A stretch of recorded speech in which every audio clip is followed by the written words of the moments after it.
दिखाई थी। जुहू बीच की जो तस्वीरें थी, जुहू बीच जगमगा रहा था और इतनी बड़ी संख्या में यहाँ लोग छठ महापर्व मना रहे हैं। वाकई में ऐसा लग रहा है जो लोग बिहार यूपी जा नहीं पाए उनके लिए तैयारियां एनफ हैं। वहां पर अलग अलग 67 ऐसे जगह हैं। आपने कितने जगहों का दौरा किया जहां आपको तैयारियां अच्छी देखने को मिली?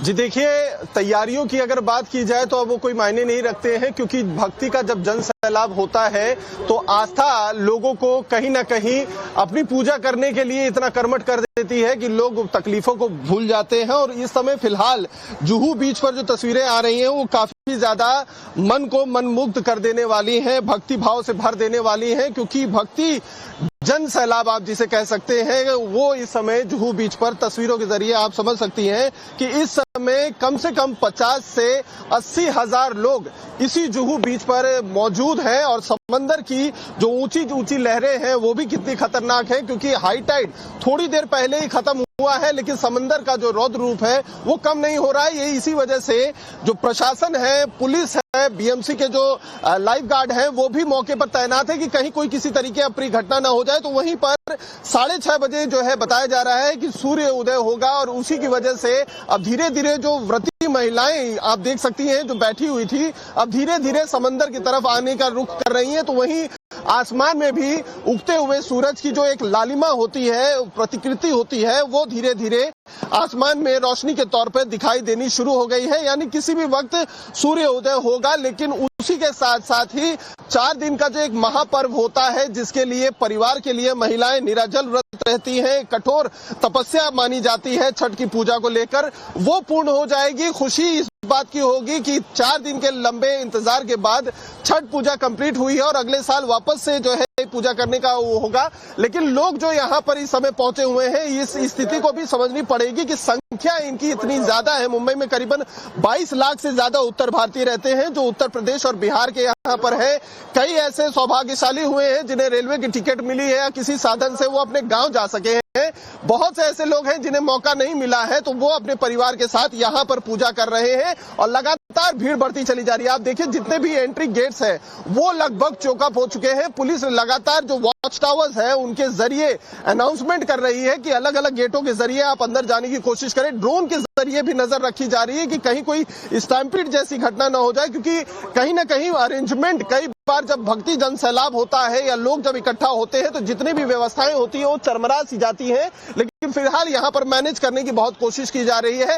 राजनीतिक तौर पर चूंकि अब कुछ ही समय में जब बिहार का इलेक्शन खत्म हो जाएगा तो उम्मीद की जा रही है कि बीएमसी समेत महानगर पालिका, ग्राम पंचायत और नगर परिषद के जो इलेक्शंस लगभग 5 सालों से मुंबई में और महाराष्ट्र में रुके हुए हैं उनका डिक्लेरेशन हो सकता है। तो ऐसे में हर राजनीतिक पार्टी भी इस चीज को भुनाने में लग गई है कि हर पार्टी अपने अपने तरीके से न सिर्फ जुहू चौपाटी बल्कि मुंबई के ऐसे 67 जगह हैं जहां पर ये आयोजन हो रहा है छठ पूजा का, उसको लेकर वो अपने अपने तरीके से तैयारी करके रखे हुए हैं। चाहे शिवसेना यूबीटी की बात हो, चाहे कांग्रेस की बात हो, चाहे शिवसेना की बात हो, चाहे बीजेपी की बात हो, हर नेता इस चीज को कहीं ना कहीं भुनाने की कोशिश कर रहा है। यही वजह है कि मुख्यमंत्री देवेंद्र फडणवीस कल शाम को जो डूबता हुआ सूरज था उसको अर्घ देने के लिए पहुंचे थे। देर रात करीबन 11 बजे के करीब महाराष्ट्र के उप मुख्यमंत्री एकनाथ शिंदे भी पहुंचे हुए थे। संजय निरुपम जो लोकल यहाँ से पूर्व सांसद भी रहे हैं, उनके जो आयोजन था उसमें तो हर कोई राजनीतिक नेता इसका एनकैश करना चाहता है इस उत्तर भारतीय वोट बैंक को। तो भक्ति जन सैलाब भी दूसरी तरफ आपको देखने को मिलेगी। जहां कहीं भी आपकी नजर जाएगी लोग ही लोग जो है मौजूद यहाँ पर, जो रात से ही यहाँ पर मौजूद थे और जो लोग घरों पे चले गए थे शाम का अर्घ देने के बाद वो अब पहुंचने शुरू हो गए, क्योंकि सूर्य देव किसी भी समय दस्तक दे सकते हैं, यहाँ पर उनका उदय हो सकता है।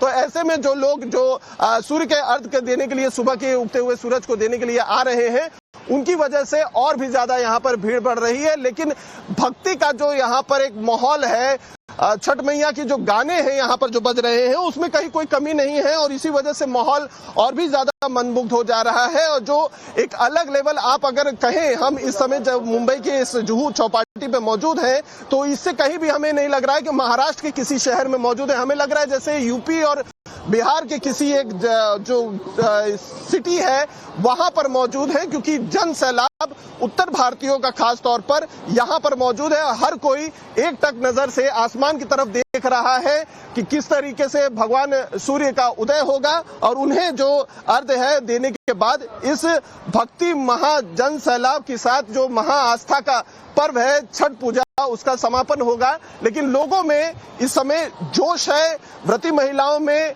कहीं ना कहीं इस बात की खुशी है कि उनका जो इस बार का व्रत था, जो इस बार की पूजा थी, वो सफल हो जाएगी किसी भी तरीके से, क्योंकि भगवान सूर्य आस्था के सबसे बड़े प्रारूप के तौर पे माने जाते हैं। एक साक्षात ऐसे देव हैं जो लोगों के बीच में होते हैं। सुबह हर दिन आदमी अगर चाहे तो उनकी पूजा स्तुति कर सकता है, साक्षात्कार उनसे कर सकता है। तो ऐसे में छठी मैया का जब मनोकामना की पूर्ति की बात होती है, आस्था की बात होती है, तो उसकी में कहीं ना कहीं जोश और भी ज्यादा बढ़ा देता है। यही वजह है कि 3 दिन की जो निराजल व्रत रहती है महिलाएं, नहाई खाई के साथ जो ये शुरू होता है महापर्व, वो सूखते हुए सूरज को अर्घ देने के साथ समाप्त हो जाता है। वो थकावट, वो जो एक कहीं ना कहीं व्रत की जो एक थकावट होती है, वो सूर्य को अर्घ देने के साथ जब समाप्त हो जाता है महापर्व, तो उस बात की खुशी भी होती है। परिवार इस बात का लेकर भगवान सूर्य और छठी मैया को धन्यवाद भी देता है कि इस बार का जो आयोजन हुआ, इस बार का जो त्योहार हुआ,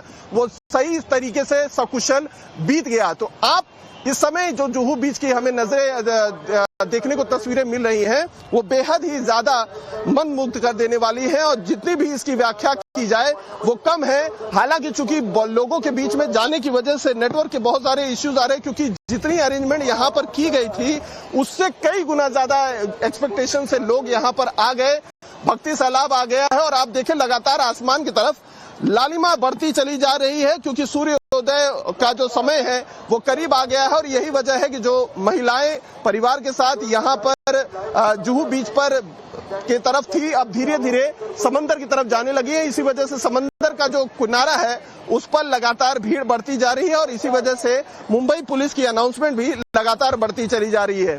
जी बिल्कुल अतुल, आपने सही कहा। जब आस्था का सैलाब उमड़ पड़ता है तो जो परेशानियां हैं वो लोग भूल जाते हैं, अपने लक्ष्य की तरफ बढ़ जाते हैं। क्योंकि मुंबई में वक्त 6:37 का बताया जा रहा है सूर्योदय का, तो दिल्ली और लखनऊ के मुकाबले थोड़ी देर से वहां पर समापन होगा। हालांकि लखनऊ में 6:15 का ये वक्त बताया जा रहा था सूर्योदय का, लेकिन अभी जो फिलहाल स्थिति है, देश की राजधानी दिल्ली की भी बात करें या लखनऊ की, क्योंकि बारिश के बाद सूर्य देवता के दर्शन हो सकता है 2-4 मिनट देरी से हो। फिलहाल भावना का रुख करते हैं। छठ महापर्व पर आज आखिरी दिन है और ऐसे में खबर ये मिल रही है देश की राजधानी दिल्ली से कि प्रधानमंत्री नरेंद्र मोदी जो हैं वो घाट पर पहुंच सकते हैं। उगते हुए सूर्य को अर्घ देने के लिए, छठ पूजा में शामिल होने के लिए प्रधानमंत्री नरेंद्र मोदी जो है वो वासुदेव घाट पहुंच सकते हैं। घाट के आसपास सुरक्षा के कड़े बंदोबस्त किए गए हैं। भावना ने बताया भी था कि किस तरह से इंतजामात किए गए हैं। इंतजार यही कि जैसे ही उगते हुए सूर्य को अर्घ दिया जाएगा, प्रधानमंत्री नरेंद्र मोदी क्या वाकई में वासुदेव घाट पहुंच जाते हैं। सुरक्षा के बंदोबस्त तो वहां हो रखे हैं। भावना का रुख कर लेते हैं। भावना, क्या तस्वीरें दिख रही हैं? क्योंकि 6:19 हो चुका है, 6:30 बजे का वक्त है, सूर्योदय का माना जा रहा है। उस वक्त अर्घ देना शुरू हो जाएगा। क्या तस्वीरें? प्रधानमंत्री नरेंद्र मोदी वाकई में पहुंचेंगे? क्योंकि खबर तो सूत्रों